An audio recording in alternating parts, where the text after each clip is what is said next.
ദൈവത്തിന്റെ അതിപരിശുദ്ധമായ നാമം മഹത്വപ്പെടുമാറാകട്ടെ. ദൈനംദിന അപ്പം എന്ന അനുദിന വചനചിന്തയിലേക്ക് ഏവർക്കും സ്വാഗതം. ഇന്ന് നല്ല സന്തോഷമായിരിക്കുക എന്ന വിഷയത്തെ ആസ്പദമാക്കി ചില കാര്യങ്ങളെ നമുക്ക് ചിന്തിക്കാം. അതിനാധാരമായ ഒരു വാക്യം വായിക്കാം. മർക്കോസ് 10:49 വാക്യം. അപ്പോൾ യേശു നിന്ന് അവനെ വിളിപ്പീൻ എന്ന് പറഞ്ഞു. ധൈര്യപ്പെടുക, എഴുന്നേൽക്ക, നിന്നെ വിളിക്കുന്നു എന്ന് അവർ പറഞ്ഞ് കുരുടനെ വിളിച്ചു. കുരുടനായ ബർത്തിമോയെ വിളിച്ചവർ നടത്തിയ ആദ്യത്തെ പ്രസ്താവന ഇതായിരുന്നു: സന്തോഷത്തോടിരിക്കുക, അല്ലെങ്കിൽ പ്രോത്സാഹിപ്പിക്കുക, അല്ലെങ്കിൽ ധൈര്യമായിരിക്കുക. ഈ വാക്കുകൾ ബർത്തിമായിൽ പ്രതീക്ഷയും ഹൃദയത്തിൽ വിശ്വാസവും കൊണ്ടുവന്നു. ധൈര്യമുള്ളവരായിരിക്കുക എന്ന ഈ വാക്കുകൾ ഒരു വിശ്വാസിയെ അവന്റെ ക്ഷീണത്തിൽ നിന്നും വിശ്വാസത്തിന്റെ അവസ്ഥയിലേക്ക് മാറ്റുന്നു. ശക്തനാക്കുന്ന ക്രിസ്തുവിലൂടെ എല്ലാം ചെയ്യാൻ അവന് കഴിയും. മോശയുടെ കാലത്തിനു ശേഷം യോശുവ ഇസ്രായേൽ മക്കളെ നയിക്കാനും ദൈവം ആഗ്രഹിച്ചു. 7 ജനതകൾക്കും അപ്പുറം 31 രാജാക്കന്മാർക്കും എതിരായ യുദ്ധത്തിൽ അവരെ നയിക്കാൻ യോശുവയ്ക്ക് മാത്രമേ കഴിയുമായിരുന്നുള്ളൂ. അതിനാൽ കർത്താവ് മോശയെ നോക്കി പറഞ്ഞു: യോശുവയെ പ്രോത്സാഹിപ്പിക്കുക, കാരണം അവൻ ഇസ്രായേലിനെ വാഗ്ദത്ത ദേശം അവകാശമാക്കും.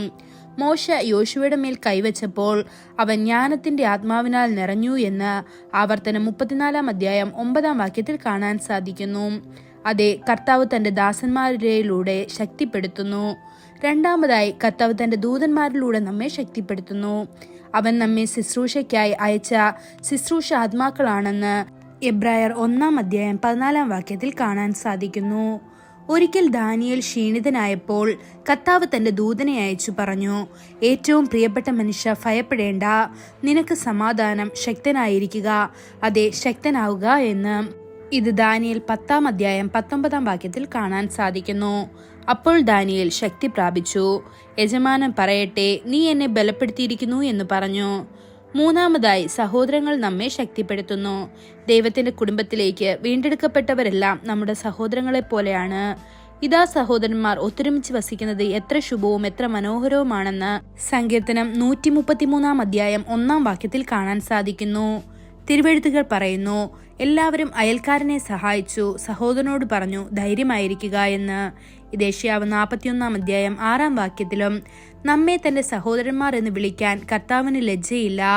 അവൻ നമ്മെ വിശുദ്ധീകരിക്കുകയും ശക്തിപ്പെടുത്തുകയും ചെയ്യുന്ന നമ്മുടെ ജ്യേഷ്ഠ സഹോദരനാണെന്ന് എബ്രായർ 2:11 വാക്യത്തിലും കാണാൻ സാധിക്കുന്നു.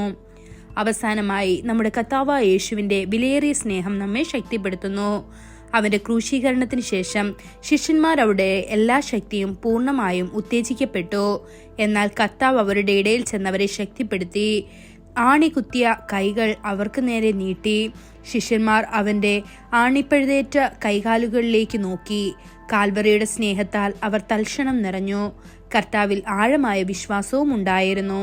ദൈവമക്കളെ, ഇന്നും കർത്താവായ യേശുവിന്റെ മുറിവേറ്റ കരങ്ങൾ നിങ്ങളെ ശക്തിപ്പെടുത്തുകയും ആശ്വസിപ്പിക്കുകയും ചെയ്യുന്നു. ഈ വചനങ്ങളാൽ ദൈവം നമ്മെ ഓരോരുത്തരെയും അനുഗ്രഹിക്കുമാറാകട്ടെ. കൂടുതൽ ധ്യാനത്തിനുള്ള വാക്യം 1 ശമൂവേൽ 30:6 വാക്യം. ദാവീദ് വലിയ കഷ്ടത്തിലായി. ജനത്തിൽ ഓരോരുത്തരുടെ ഹൃദയം തന്താന്റെ പുത്രന്മാരെയും പുത്രിമാരെയും കുറിച്ച് വ്യസനിച്ചിരിക്കൊണ്ട് അവനെ കല്ലെറിയണമെന്ന് ജനം പറഞ്ഞു. ദാവീദോ തന്റെ ദൈവമായ യഹോവയിൽ ധൈര്യപ്പെട്ടു. ഇന്നത്തെ ബൈബിൾ വായന: രാവിലെ സങ്കീർത്തനങ്ങൾ 84, 85, 86 അധ്യായങ്ങൾ. വൈകുന്നേരം റോമർ 12 അധ്യായം. ആമേൻ.